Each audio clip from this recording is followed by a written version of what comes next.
नमस्ते प्यारे दोस्तों, प्यारे बच्चों। आज हम पढ़ेंगे मौर्य वंश का अगला शासक बिंदुसार। कौन सा? बिंदुसार, जो कि चंद्रगुप्त मौर्य के बाद राजा बना था, जिसका समय काल था 298 बीसी से 273 बीसी तक। ठीक है। तो बिंदुसार के कुछ और भी नाम थे, जैसे अमित्र चेट्स, सिंहसेन, अमित्रघात। ये तो मैंने 3 नाम लिए, लेकिन आपको कहीं भी मित्र मित्र करके या चेस्ट चेस्ट करके कहीं भी अगर नाम मिले तो वो बिंदुसार की उपाधि ही थी। ठीक है। तो मैंने 3 नाम जो अपनी 10वीं की बुक में है मैंने वो लिए हैं, लेकिन इसके एक्स्ट्रा मैं भी बता देता हूँ। जो बच्चे एग्ज़ाम की तैयारी करते हैं, कंपटीशन की तैयारी करते हैं, तो उसमें अगर चेस्ट कहीं भी या मित्र मित्र करके कहीं भी नाम आए तो वो क्या है? ये बिंदुसार के ही नाम है। अब देखो, बिंदुसार के पिता सबको पता है भाई चंद्रगुप्त मौर्य थे, लेकिन ये इसकी माता का नाम दुर्धरा था।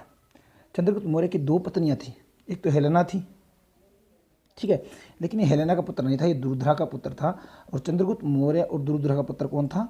बिंदुसार था, जिसको क्या कहते थे? सिंह सेन भी कहते थे। ठीक है। और इसका जो जानकारी है वो कहाँ से मिलती है? जैन ग्रंथ है हमारा परिशिष्ट पर्वन। कौन सा नाम है? परिशिष्ट पर्वन नाम है। किसने लिखा है? हेमचंद्र ने। बहुत इंपॉर्टेंट है, बहुत बार आया है। परिशिष्ट पर्वन हेमचंद्र ने लिखा था। ठीक है। जैन ग्रंथ है, इससे पता लगता है कि भी इन दोनों की संतान थी। ठीक है। अब चंद्रगुप्त क्या पुत्र था जो बिंदुसार, इसको नाम भी था। अब इसका मतलब क्या है? बिंदुसार का मतलब क्या था? शत्रुओं का नाश करने वाला। ठीक है। और कुछ जैसे स्ट्रैबो है, स्ट्रैबो एक कैरेक्टर है, उसने इसका नाम भी लिट्रोकैट्स, मैंने कहा था कैट्स कैट्स है जहाँ, तो ये। और वायु प्राण में भी इसका एक नाम मिलता है, भद्रासार। ठीक है। तो अब देखते हैं आगे। देखो, इसके काल में क्या हुआ था? तक्षशिला में एक विद्रोह हुआ था। क्या हुआ था? तक्षशिला में एक विद्रोह हुआ था। तो विद्रोह क्यों हुआ था? तो विद्रोह हुआ था वहाँ के अमात्यों के विरोध में एक विद्रोह हुआ, जिसे दबाने हेतु किसको भेजा गया? अशोक को भेजा गया। किसको भेजा गया? अशोक को। अब अशोक कहाँ का शासक था? अशोक मालवा का और उज्जैन का शासक था। ठीक है। अब उज्जैन किस नदी के किनारे बसा? आ जाता है, कभी कभी पूछ भी लिया जाता है। तो क्षिप्रा नदी किनारे। कौन सी? क्षिप्रा नदी किनारे है। ठीक है, उज्जैन, जिसको मालवा की गंगा भी बोलते हैं। ठीक है। अब देखो, वहाँ का जो तक्षशिला का युवराज कौन था? सुशीम। अब सुशीम कौन था? देखो, चंद्रगुप्त के बाद बिंदुसार बना। बिंदुसार के 2 पुत्र थे। वैसे तो कहते हैं बिंदुसार के बहुत से पुत्र थे, लेकिन सबसे बड़ा कौन था? युवराज सुशीम था, जिसको तक्षशिला का था। और वहाँ के जो इसकी नीतियाँ थी वो क्या? जनता के हित में नहीं थी। जनता के जो योजना चले वो जनता कल्याण करती, इसलिए वहाँ विद्रोह हुआ था सुशीम के समय में। तो उसको दबाने के लिए अशोक को भेजा गया था। तो अशोक ने ये सफलतापूर्वक दबा दिया था। ठीक है। और इसको समाप्त कर दिया था, और इसमें सफल भी रहा था। ठीक है। और आगे देखो, एक यूनानी जो राइटर है एथेनिसिस। ठीक है।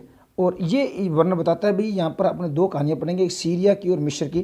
तो सीरिया का उस समय मतलब जो राजा था वो था एंटियोकस प्रथम। ठीक है। जो जिसके साथ बिंदुसार के साथ पत्र व्यवहार था या मित्रता थी। तो अब इसने वहाँ से क्या मंगाए थे? जैसे मान लीजिए, अब चंद्रगुप्त मौर्य था, सब मतलब पूरा भारत देश को, मतलब भारतवर्ष देश को जीत लिया था दक्षिण के कुछ भाग को छोड़कर, और इसको कुछ ज़्यादा करने की ज़रूरत नहीं थी। तो ये वहाँ से क्या मीठी मदिरा वगैरह, सूखे मेवे और अपने ऐशो आराम की चीज़ें बनाता था। ठीक है।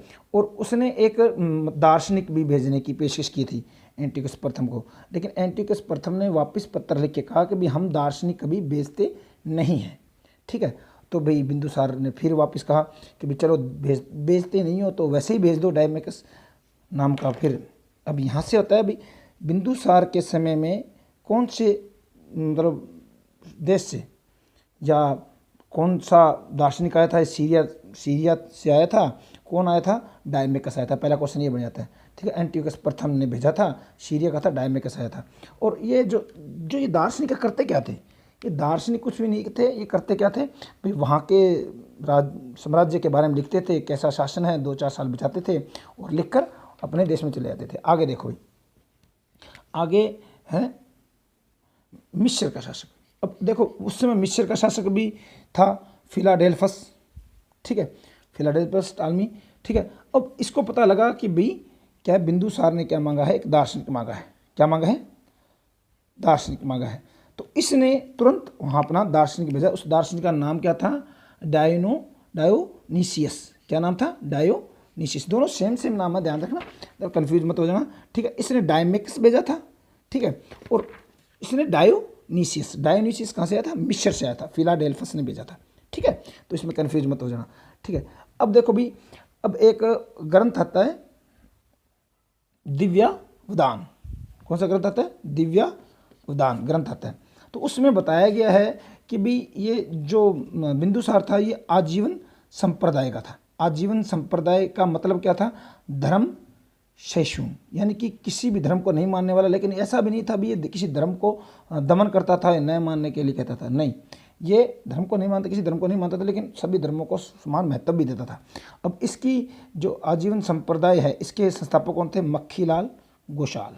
कौन थे? मक्खीलाल घोषाल। ये भी इंपॉर्टेंट बन जाता है। अब देखो भाई आगे, चाणक्य नाम आपने सुना होगा, खूब सुना है। पिछली वीडियो में मैंने बताया चाणक्य था, चंद्रगुप्त मौर्य का मंत्री था, ये बिंदुसार का भी मंत्री था। बाद में बिंदुसार ने इसको हटा दिया। हटा क्यों दिया? भी बूढ़ा हो गया होगा इसलिए हटा दिया। तो इसके दो मंत्री बनाए इसने, खल्लाटक और राधागुप्त, दो इसने मंत्री बनाए अपने।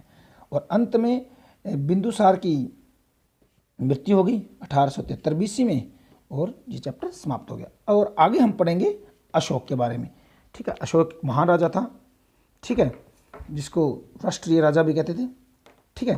तो इसके बारे में हम आगे पढ़ेंगे। आपको वीडियो अच्छा लगा हो तो लाइक करें, शेयर करें और सब्सक्राइब करें चैनल को। धन्यवाद।